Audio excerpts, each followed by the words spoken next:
diajak, malahan diugut supaya saya menyokong Perdana Menteri. Bertubi-tubi mereka menghubungi saya melalui telefon, sehingga akhirnya saya ambil keputusan, tak apalah, jom kita jumpa. Pertemuan pertama pada 17 Januari 2024 di Westin Bukit Bintang. Nak sebut pasal langkah Westin. Kemudian di JW Marriott, pindah tempat, langkah Marriott. Selepas tu saya diam, selepas perjumpaan tu.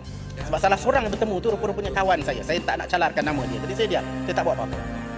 Sehinggalah pada istiadat pembukaan Parlimen hari Isnin lepas, saya didekati sekali lagi, kali ini pada hari Isnin petang.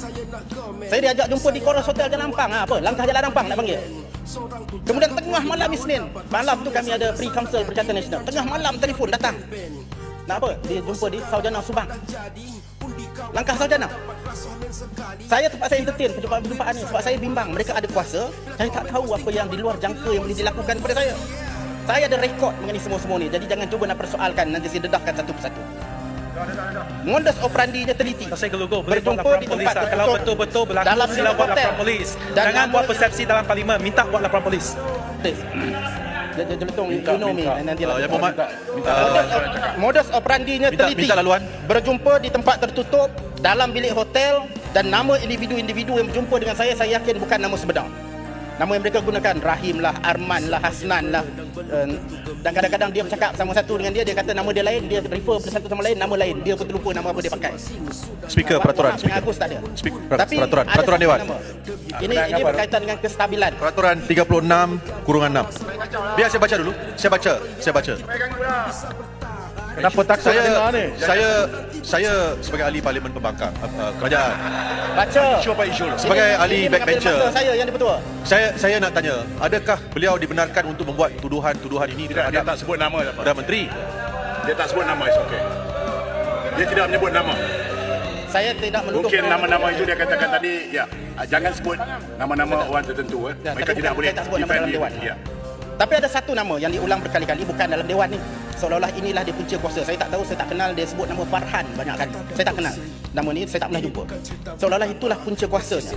Dalam semua pertemuan, mesej yang ada adalah saya mesti sokong Yang Amat Berhormat Tambun sebagai Perdana Menteri, dan sebagai balasan ada habuan yang akan diberikan kepada saya. Habuan yang disebut. Saya minta laluan. Peruntukan Parlimen 1.7 juta ringgit. Tak Speaker, dan peraturan sekali lagi. Sebahagian dari itu Tak Speaker peraturan.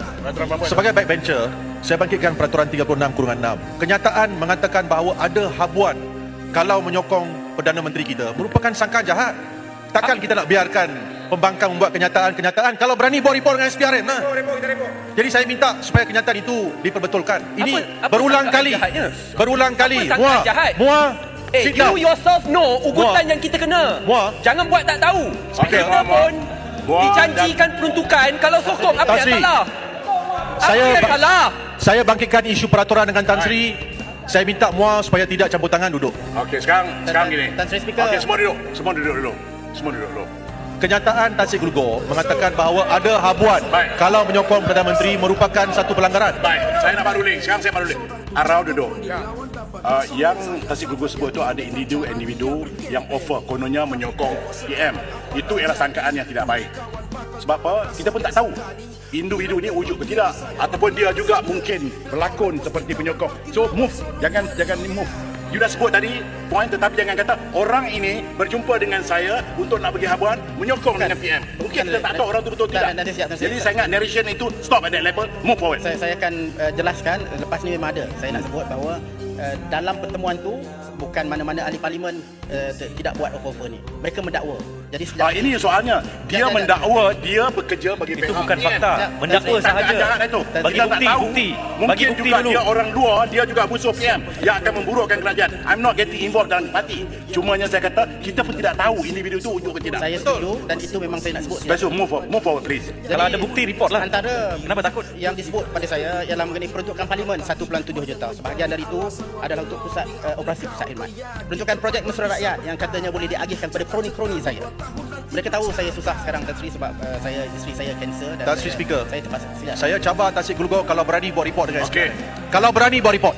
Cuba saya kata tadi jangan kaitkan lagi sebab kita tak tahu. Move forward. Kalau anak jantan buat report. Tinggal 2 minit lagi, lebih baik cakap pasal kawasan pula. Jadi okey Arau beriman. Dia dah duduk dah. Arau please Arau. Ni mengambil masa saya Tan Sri. Ni tak adil. Okey. You ada 2 minit lagi. Jadi speaker Tanjung Karang mengerakam apa yang berlaku. Satu, yang kedua, untuk penjelasan dia sebutkan oleh tersebut, boleh tanya kepada Tanjung Karang. Terima kasih. Siap, bagi saya habis, saya minta kawan-kawan dari Perikatan Nasional tak apa. Saya bagi Keep eye on them kalau benar apa dikata. Kami tak mau Thomas and Friends versi kedua atau tipah yang lain.